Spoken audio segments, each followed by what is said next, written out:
Hello everyone, welcome to the Watch It Played Q&A, the show where I, with a bunch of your help, endeavour to answer all of the internet's burning board game questions.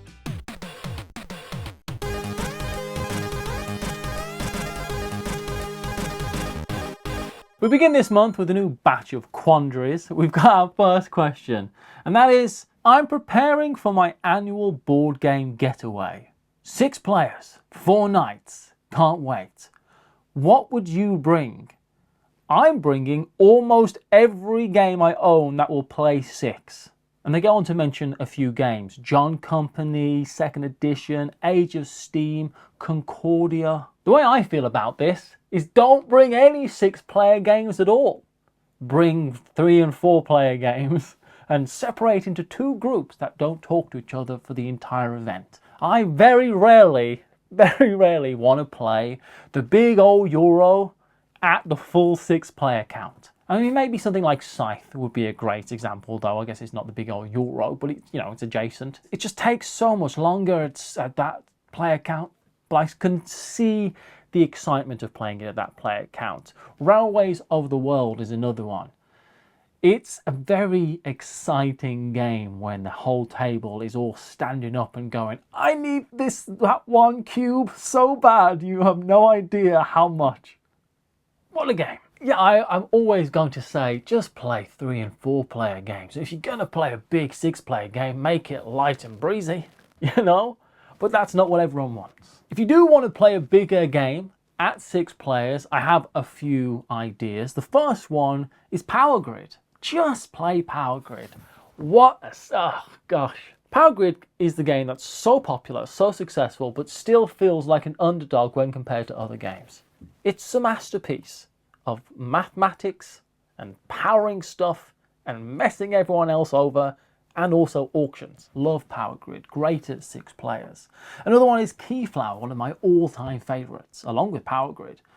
It's just so good, and it's 6 players. Gosh, the auction here is very tense at 6 players. Very, very tense indeed. That's another great one, Keyflower. But the rest of the games that I have in my catalogue of games that I own, for instance, that I would bring along with me to play at 6 players specifically, I would say Fuji Flush. I always go on about this. It's a game I mention all the time. Fuji Flush, great card game. So we'll just say it's just done. I've said it. I've mentioned it for the episode. Good Critters, a fantastic social deduction game. Social game in general of betting and bluffing. And Good Critters is lovely. Dark Moon. Dark Moon is so good. I played this 12 players once, which was a very bad experience because we kind of played on teams. And me and my friend who were on a team, I think we won, but we were very not subtle about what was going on because we found it hilarious.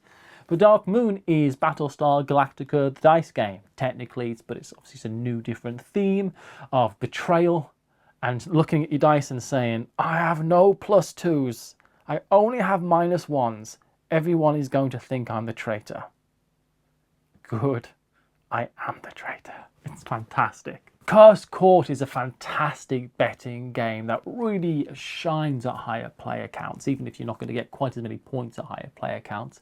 It's wonderful, underrated, and the sharpest pieces in the entire board game industry. Speculation is a fantastic, underrated, and I talk about it a lot, commodity speculation game, as you can imagine, with some wild extra bits and pieces going on as you go across this board. Lifeboats. You want to play a game with 6 friends, but you don't necessarily want 6 friends at the end of it? May I recommend Lifeboats, where you will literally throw your friends into the sea. And if you want your friend group to like and not like you in waves that come across very strong, Zoo Vardis. That's a fantastic game where everyone's trying to help each other get to the top of the board, the zoo in Zoo Vardis, but you also want to be the person who gets to the very top the first. So you got to help your other players.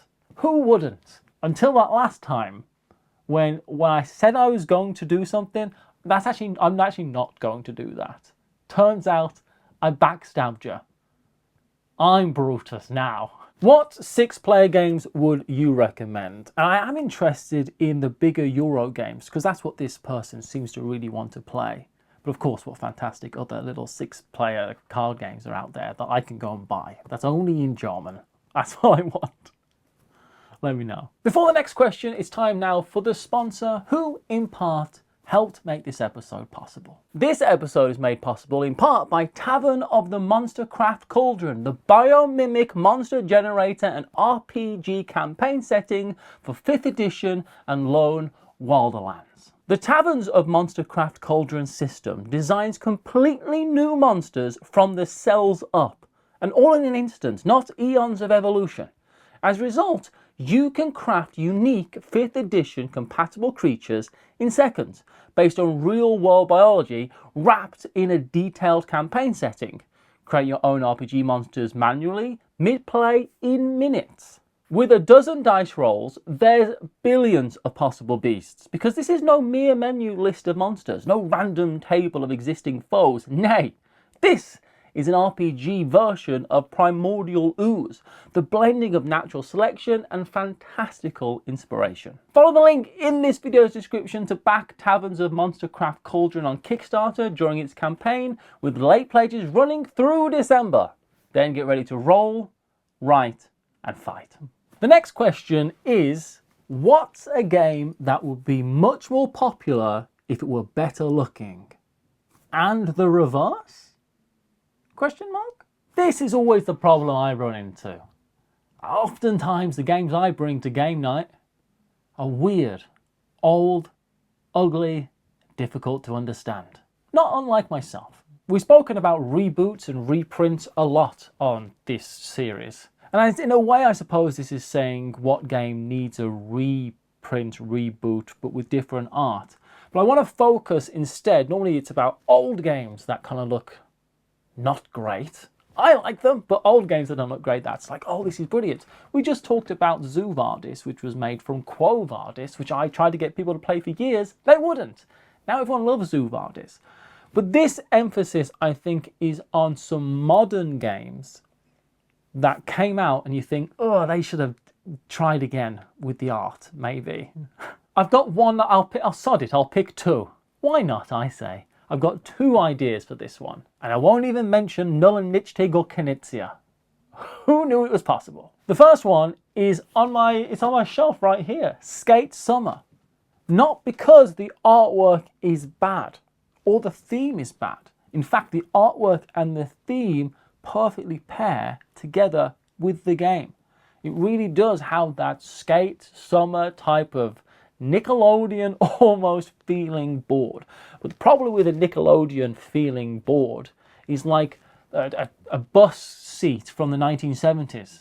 It's a jazzy pattern, very jazzy, which doesn't always make for great cognition of a board and what the heck is going on. Focusing on a game board and trying to understand what's happening sometimes, you have to kind of go, and you try to zoom into the right, and you go, oh, okay, I now see the hexes, and those ones aren't occupied. I now recognize that, and now I see it. But everyone walking past is looking at the board going, what in the jazz is going on over there?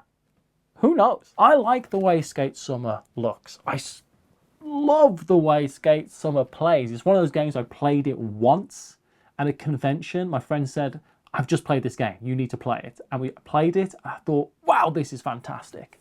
It's all about doing tricks, going about this board, collecting different things, trying to zoom into the middle of the board to get things faster, and you're balancing on your grind rail to do all these tricks and actions, essentially. It's a wonderful game, but I do think the style of art they went for made it a little bit passable as you're walking down the shelf of games of which ones to buy or which ones to play. But I do think if this got a reprint with more, not contemporary, but more easier to understand, made it more beautiful, but in a very different way.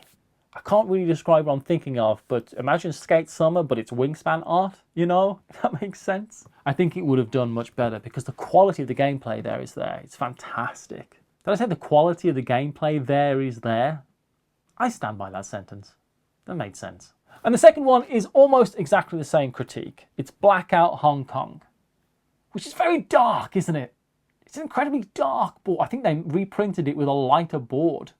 They already did this. It's like, this is very dark. No one can see what's happening. The theme matches the art. It's Blackout Hong Kong. It's about getting resources and stuff in the blackout. It's a really great Alexander Pfister game that doesn't seem to have got the love. And what is the defining factor? It's the fact that the artwork is dark and dingy. You can do blackout kind of artwork in a different way. Sure, I mean, I'm not an artist, but surely Ian O'Toole could have taken this, get a great artist in there. And I'm not saying the artist who made the game is bad. I'm not trying to take away from the art, and they probably did what they were told to do. But as far as selling copies of the game, a big box Alexander Pfister game, which plays fantastic. It plays so smooth. It's such a good one. That didn't do as well. I think it comes down to the presentation here. And I do think that if it had brighter is not the right word, but different, more appealing artwork to it, I really think it would have done a lot better.